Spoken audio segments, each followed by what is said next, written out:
Si to chystal, myslím si, na strelu. Mohol prihrávať Mesárošovi, ale je to logické za tohto stavu. Pochválime neskúseného Kováča. Ešte raz to spomenieme. Futbalista s číslom 12 má skúsenosti zo 4. najvyššej súťaže. Do klubu prišiel z Moldavy nad Bodvou.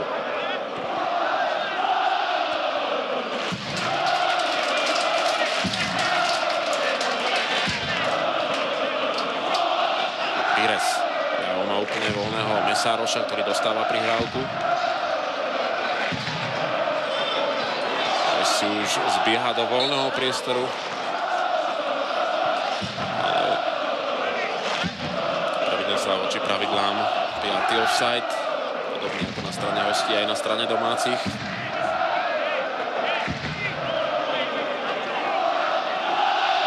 Werner Lorand túto sezónu ešte dokončí na lavičke Dunajskej Strede, ako sme spomínali v prvom polčase. Už na 99% je dohnutý s vedením DAC Rakúšan Alfred Riedl, 59-ročný viedenský rodák, ktorý stál aj pri kormidle rakúskej reprezentácie. Ešte však pred 19 rokmi. Samozrejme, vedenie Dunajsko-Stredského klubu preferuje trénera, ktorý dokáže komunikovať v nemčine.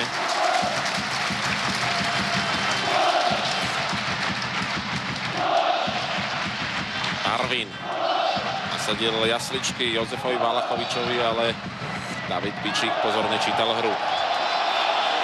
No a Slován s obrovskou príležitosťou na 6. gól, ale obitá prihrávka na Ľuba Mesároša musela byť oveľa presnejšia. Prihrávajúcim s číslom 25 autor v poradí 4. gólu Gaučo.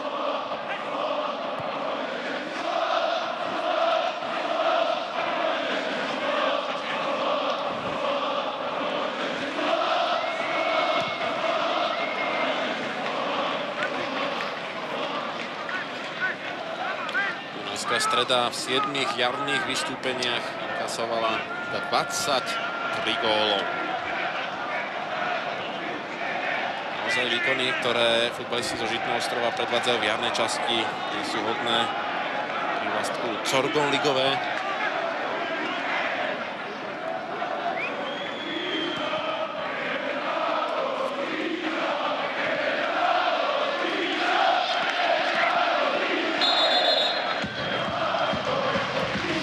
Werner Lorand sa v 77. minúte rozhodol pre poradí druhé striedanie. Z trávnika odchádza Francúz Hassan.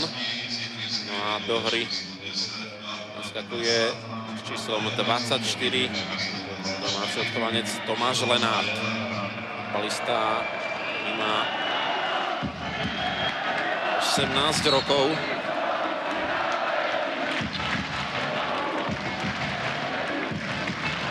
Sa po svojom príchode na trávnik zaradil na ľavý kraj stredovej formácie. Arvin. Iba na Piresa už Samuel Slovák. Pires bol následne obsadený, a tak Slovák radšej zvolil prihrávku na istotu na Breznaníka. Tá na opačnej strane ihriska. Mesároš. Dobrodka. Sa pre priamu strelu ešte pred brankárom Michalom Minárom slonil Brazílčan Gaučo. Strelili na bránu 10-1. To svedčí o vlastne úrovni tých súperov, o tom, kto mal prevahu.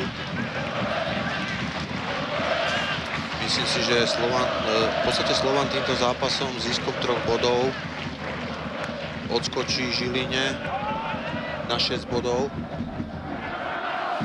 Je to dosť zaujímavý náskok. Samozrejme, liga ešte neskončila, ale na Žilinu sa nepríjemne doťahuje Trnava, ktorá má len 2 body za Žilinu. Takže ešte nám zostáva 8 kôl a je to veľmi zaujímavé. Slovan sa ešte predstaví v Zlatých Moravciach, doma s Artmediou v Žiline, proti Nitre v Trnave, doma s Prešovom a Košicami, no a v poslednom kole 30. mája predstaví v Ružomberku.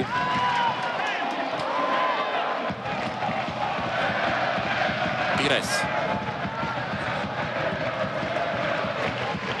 Prešiel cez Detského.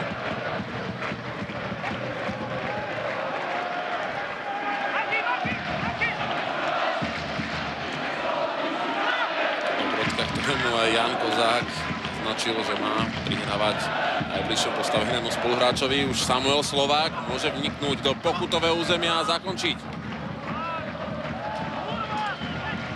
Tak už táto situácia, v akej sa nachádzajú obidvaja súperi, zvádza hráča, tak ako teraz Samka Slováka individuálne snaží sa prekonať súpera. Kto dá gól, každý si chce dať gól. Ale sme svedkami obrovského množstva nepresností.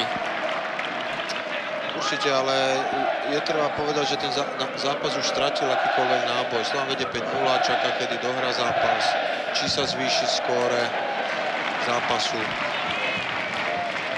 Už možno majú v hlavách ďalší stredajší zápas proti Košiciam, ktorý bude veľmi dôležitý z hľadiska poháru.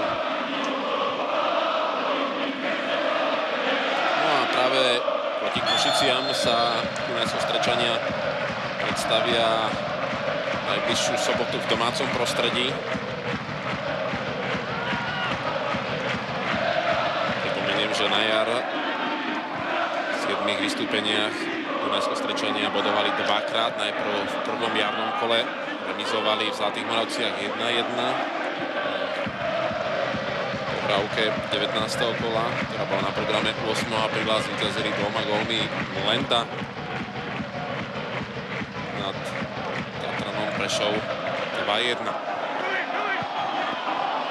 Strelecký pokus Ľuba Mesároša, ktorý mohol zladiť svoj gólový účet na 5 presných zásahov, rovnako 5 gólov má na svojom konte aj Samuel Slovák. Najlepším strelcom mužstva 15-gólový Pavol Masaryk, Trnavčany, zároveň aj lepším zakončovateľom celej súťaže.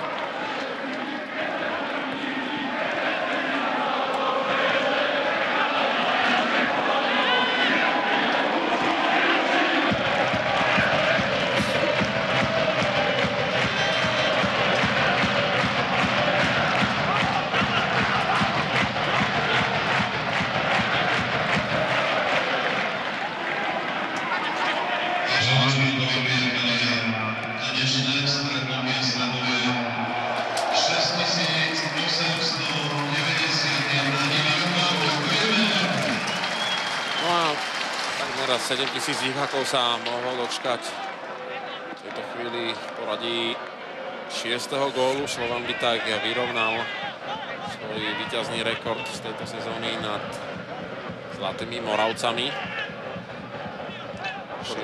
6. rohový kop, opäť ho zohrá Jan Kozák. Ale Rozica Ľubomír samotný si ešte zjednáva rešpekt v pokutovom území. Celú situáciu si ešte raz zopakujeme. V podstate 12 striel Slovana do priestoru brány. Tak toto už je naozaj exhibícia. 6-0. Jozef Valachovič a jeho druhý gól v zápase. Gaučo to urobil naozaj majstrovský, že sa rozhodol nezakončiť. Našiel voľného Valachoviča, ktorý nemal problém zakončiť. Jozef Valachovič do dnešného zápasu v tejto sezóne skóroval iba raz. Dnes jeho druhý presný zásah po tom, čo v 42. minúte taktiež po rohovom kope, tedy s poradovým číslom 4, využil prekrásny center Jána Kozáka.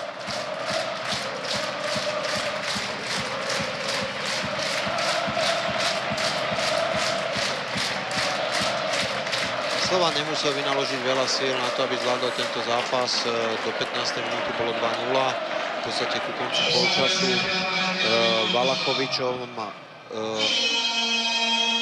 potvrdili výsledok na 3-0. Išli pokojne do kabíny. Laco Pecko mohol robiť 2 zmeny na výmene útočníkov.